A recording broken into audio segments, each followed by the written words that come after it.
د ادویې یا دارچیني روغتیایي ګټې. ډاکټر امیر خان چې د برطانیه د عامه روغتیا د خدمتونو یو ډاکټر او لیکوال دی، په ټیک ټاک یې د ادویې د روغتیایي ګټو په هکله لیکلي دي چې دارچیني د زړه د ناروغیو خطر او التهاب کموي. نوموړی وایي چې ادویه د سینامالډهایډ او انټي اکسیډنټ په شان ګټور مواد لري چې زموږ د بدن د آزادو رډیکالونو څخه ساتنه کوي او نوموړي رډیکالونه د زړښت، د سرطان او د زړه د ناروغیو سره ارتباط او تړاو لري.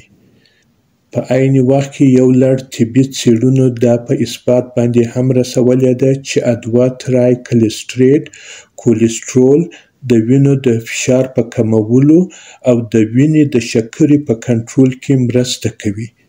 ډاکټر امیر خان سپارښتنه کوي چې د ورځې د ادویې د پوډرو د چایو د نیمې کاچوغې په اندازه په یو ګیلاس شیدو کې ګډول او څښل د روغتیا لپاره ډېر ګټور دي. نوموړی د سیلون په نامه د دارچینیو د کارولو سپارښتنه هم کوي.